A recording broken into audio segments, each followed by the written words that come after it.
Chapter V. Our advertisement brings a visitor. Our morning's exertions had been too much for my weak health, and I was tired out in the afternoon. After Holmes' departure for the concert, I lay down upon the sofa and endeavored to get a couple of hours' sleep.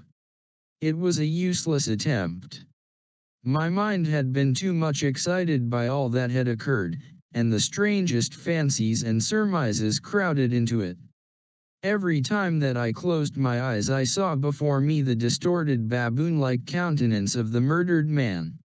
So sinister was the impression which that face had produced upon me that I found it difficult to feel anything but gratitude for him who had removed its owner from the world. If ever human features bespoke vice of the most malignant type, they were certainly those of Enoch J. Drebber, of Cleveland. Still I recognized that justice must be done, and that the depravity of the victim was no condonement in the eyes of the law. The more I thought of it, the more extraordinary did my companion's hypothesis, that the man had been poisoned, appear.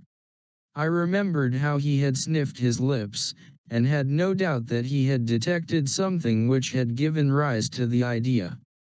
Then, again, if not poison, what had caused the man's death, since there was neither wound nor marks of strangulation? But, on the other hand, whose blood was that which lay so thickly upon the floor? There were no signs of a struggle, nor had the victim any weapon with which he might have wounded an antagonist. As long as all these questions were unsolved, I felt that sleep would be no easy matter, either for Holmes or myself.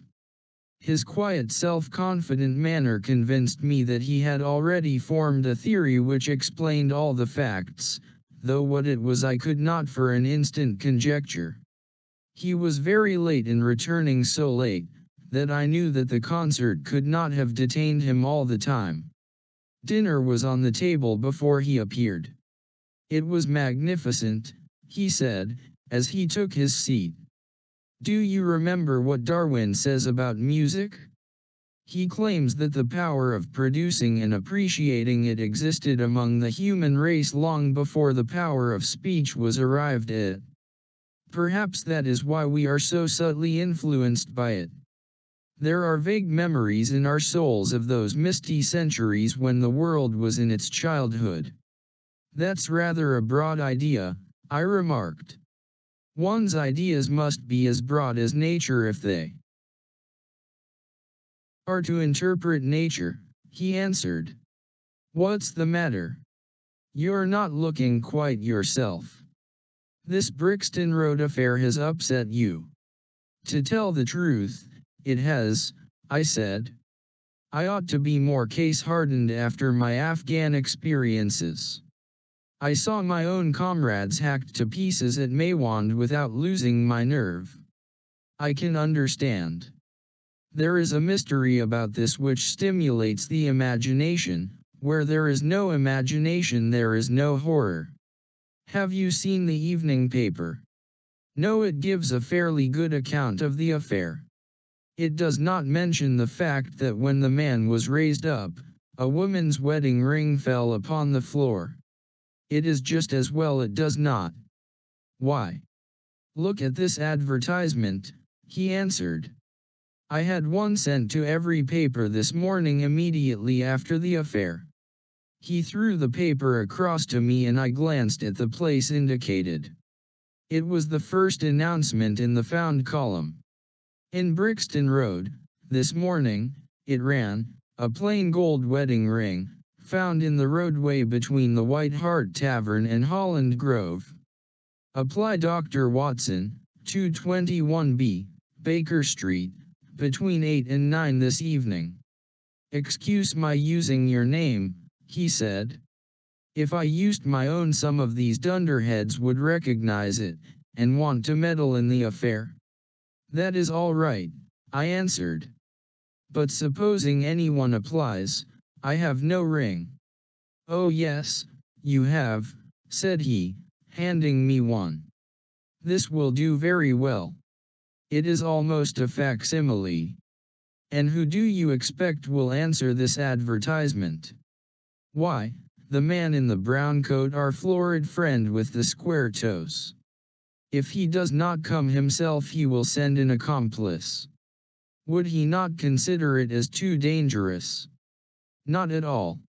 If my view of the case is correct, and I have every reason to believe that it is, this man would rather risk anything than lose the ring.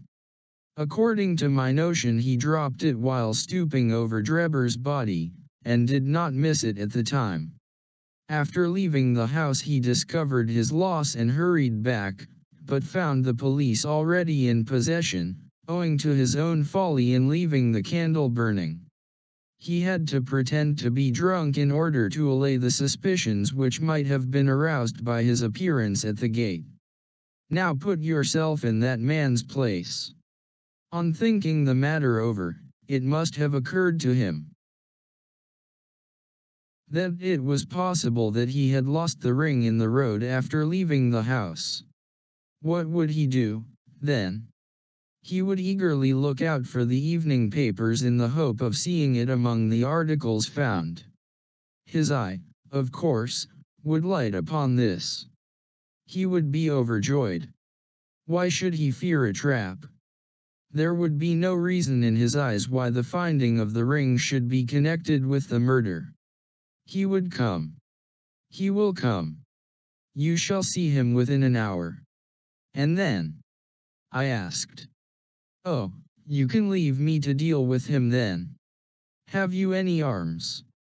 I have my old service revolver and a few cartridges. You had better clean it and load it. He will be a desperate man, and though I shall take him unawares, it is as well to be ready for anything. I went to my bedroom and followed his advice. When I returned with the pistol, the table had been cleared, and Holmes was engaged in his favorite occupation of scraping upon his violin. The plot thickens, he said, as I entered. I have just had an answer to my American telegram. My view of the case is the correct one. And that is? I asked eagerly. My fiddle would be the better for new strings, he remarked. Put your pistol in your pocket. When the fellow comes, speak to him in an ordinary way. Leave the rest to me. Don't frighten him by looking at him too hard. It is 8 o'clock now, I said, glancing at my watch. Yes. He will probably be here in a few minutes. Open the door slightly. That will do. Now put the key on the inside. Thank you. This is a queer old book I picked up at a stall yesterday, De Jure Insurgentes, published in Latin at Liege in the Lowlands, in 1642. Charles's head was still firm on his shoulders when this little brown-backed volume was struck off. Who is the printer? Philippe de Croix, whoever he may have been. On the fly-leaf, in very faded ink, is written, Ex libris Guillaume White. I wonder who William White was. Some pragmatical 17th-century lawyer, I suppose. His writing has a legal twist about it. Here comes our man, I think. As he spoke, there was a sharp ring at the bell. Sherlock Holmes rose softly and moved his chair in the direction of the door. We heard the servant pass along the hall, and the sharp click of the latch as she opened it. Does Dr. Watson live here? Asked a clear but rather harsh voice. We could not hear the servant's reply, but the door closed, and someone began to ascend the stairs. The footfall was an uncertain and shuffling one. A look of surprise passed over the face of my companion as he listened to it. It came slowly along the passage, and there was a feeble tap at the door. Come in, I cried. At my summons, instead of the man of violence whom we expected, a very old and wrinkled woman hobbled into the apartment. She appeared to be dazzled by the sudden blaze of light, and after dropping a curtsy, she stood blinking at us with her bleared eyes and fumbling in her pocket with nervous, shaky fingers. I glanced at my companion, and his face had assumed such a disconsolate expression that it was all I could do to keep my countenance. The old crone drew out an evening paper, and pointed at our advertisement. "It's this as has brought me, good gentleman," she said, dropping another curtsy, "a gold wedding ring in the Brixton Road. It belongs to my girl Sally, as was married only this time 12 month, which her husband is steward aboard a Union boat, and what he'd say if he comes home and found her without her ring is more than I can think, he being short enough at the best o' times, but more especially when he has the drink. If it please you, she went to the circus last night along with is that her ring?" I asked. "The Lord be thanked," cried the old woman, "Sally will be a glad woman this night. That's the ring. And what may your address be?" I inquired, taking up a pencil. 13, Duncan Street, Houndsditch. A weary way from here. "The Brixton Road does not lie between any circus and Houndsditch," said Sherlock Holmes sharply. The old woman faced round and looked keenly at him from her little red-rimmed eyes. "The gentleman asked me for my address," she said. "Sally lives in lodgings at 3, Mayfield Place, Peckham. And your name is?" "My name is Sawyer, hers is Dennis, which Tom Dennis married her, and a smart, clean lad, too, as long as he's at sea, and no steward in the company more thought of, but when on shore, what with the women and what with liquor shops." "Here is your ring, Mrs. Sawyer," I interrupted. In obedience to a sign from my companion, "It clearly belongs to your daughter, and I am glad to be able to restore it to the rightful owner." With many mumbled blessings and protestations of gratitude, the old crone packed it away in her pocket, and shuffled off down the stairs. Sherlock Holmes sprang to his feet the moment that she was gone and rushed into his room. He returned in a few seconds enveloped in an ulster and a cravat. "I'll follow her," he said, hurriedly. "She must be an accomplice, and will lead me to him.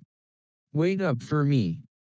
The hall door had hardly slammed behind our visitor before Holmes had descended the stair. Looking through the window, I could see her walking feebly along the other side, while her pursuer dogged her some little distance behind.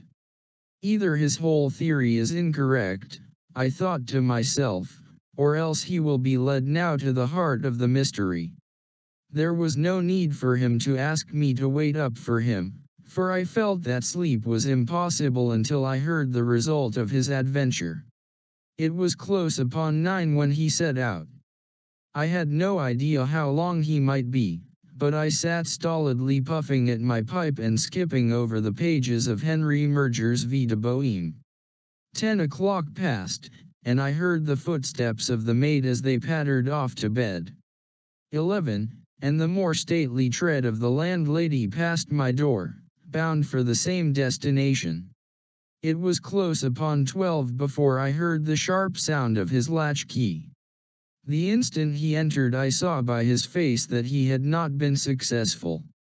Amusement and chagrin seemed to be struggling for the mastery, until the former suddenly carried the day, and he burst into a hearty laugh.